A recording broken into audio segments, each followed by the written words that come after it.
மிகப்பெரிய மாற்றத்திற்கான ஒரு அற்புதமான கூட்டம் இயற்கையினுடைய சாட்சியா இங்கே நடந்து கொண்டிருக்கிறது.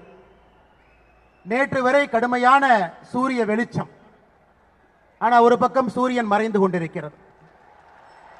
உங்களுக்கு தெரியும், சூரியன் மறையும் பொழுது மழை வரப்போகிறது. மழை வந்தால் தாமரை மலரும், மழை வந்தால் இரட்டை இலை மலரும் என்பது நம் எல்லோருக்கும் தெரியும். அன்பு சொந்தங்களே, இயற்கையினுடைய சாட்சியாக நம் கண் முன்னால் இது நடந்து கொண்டிருப்பதை பார்க்கின்றோம். எல்லோருக்குமே ஆச்சரியம். நேற்று வரைக்கும் கொளுத்தின வெயில், இன்னைக்கு தேசிய ஜனநாயக கூட்டணியினுடைய தலைவர்கள் தொண்டர்கள் எல்லாம் ஒரே இடத்தில் இருக்கும் பொழுது எப்படி இந்த பருவநிலை மாறி இருக்கிறது என்று பருவநிலையும் கூட மக்களுடைய மனதை பிரதிபலிக்கிறது. வருண பகவானும் கூட தமிழ்நாட்டு மக்கள் இந்த 4.5 ஆண்டுகள்ல எவ்வளவு கஷ்டப்பட்டிருக்கிறாங்க, எந்த அளவுக்கு கொடுமைப்படுத்தப்பட்டிருக்கின்றார்கள், எந்த அளவுக்கு ஒரு குடும்பத்தினுடைய ஆதிக்க பிடியில மாட்டி இருக்கின்றார்கள் என்பது இயற்கைக்கும் தெரியும். அருமை சொந்தங்களே, நமக்கு இன்னும் ஒரு 50-60 நாட்கள் தான் பாக்கி இருக்கு.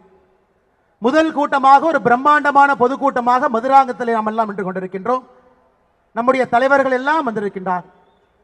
நான் பேச ஆரம்பிப்பதற்கு முன்பு நம்முடைய தலைவர்கள் எல்லாம் பேசிக் கொண்டிருக்கும் பொழுது பாரத பிரதமர் ஐயா நரேந்திர மோடி அவர்களுடைய ஹெலிகாப்டரும் கூட அந்த இடத்துல லேண்ட் ஆகியிருக்குது. திருவனந்தபுரத்திலிருந்து வர்றாங்க.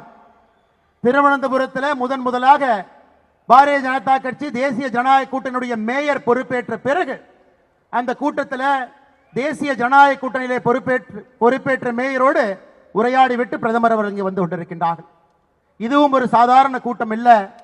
தமிழகத்தில் ஏப்ரல் 2026க்கு பிறகு நம்முடைய எதிர்க்கட்சி தலைவர் மாண்புமிகு அண்ணன் எடப்பாடி பழனிசாமி அவர்கள் தமிழகத்தினுடைய முதலமைச்சராக பொறுப்பேற்பதற்காக நடத்தக்கூடிய முதல் கூட்டத்தை நாம் பார்த்து கொண்டிருக்கின்றோம்.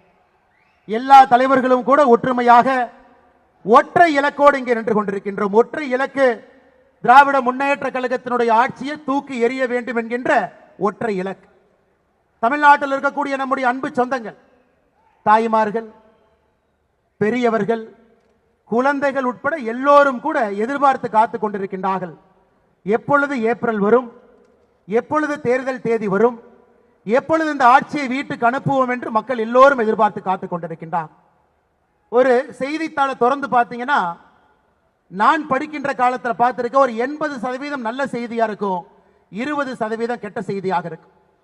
திராவிட முன்னேற்ற கழகம் ஆட்சிக்கு வந்த பிறகு 2021 மேலிருந்து ஒரு செய்தித்தாளை தினமும் திறந்து பார்த்தீங்கன்னாவே அது குற்றம், கொலைகள், கற்பழிப்பு, ஆணவ படுகொலை, ஊழல், திராவிட முன்னேற்ற கழகத்தினுடைய அமைச்சர் பெருமக்கள் பொதுமக்கள் எந்த அளவுக்கு இழிவாக நடத்துறாங்க, இது மட்டும்தான் தினசரி செய்தியாக படித்து படித்து நமக்கே ஒரு நெகட்டிவிட்டி வந்துருச்சு. 4.5 வருஷமா இந்த ஆட்சியை பார்த்து பார்த்து அவர்கள் செய்வதை பார்த்து பார்த்து நமக்கே ஒரு நெகட்டிவிட்டி வருது. அது எல்லாம் மாறணும், அது எல்லாம் மாறணும். ஒரு சாதாரண மனிதனுக்கு தன்னுடைய வாழ்க்கையின் மீது ஒரு நம்பிக்கை வரணும், தன்னுடைய வாழ்க்கையின் மீது ஒரு பாசிட்டிவிட்டி வர வேண்டும் என்றால் ஆட்சி மாறி நல்ல ஒரு ஆட்சி இங்கே வந்து அமர வைக்க வேண்டும். அன்பு சொந்தங்களே, இன்னைக்கு மிக அற்புதமாக ஒற்றுமையாக ஆர்ப்பரியத்தோடு நம்முடைய தொண்டர்கள் எல்லோரும் இங்கே கலந்திருக்கின்றீர்கள். எல்லோரும் ஒன்னா வந்திருக்கிறீங்க. ஒற்றை இலக்கு நாம் தெளிவாக இருக்க வேண்டும்.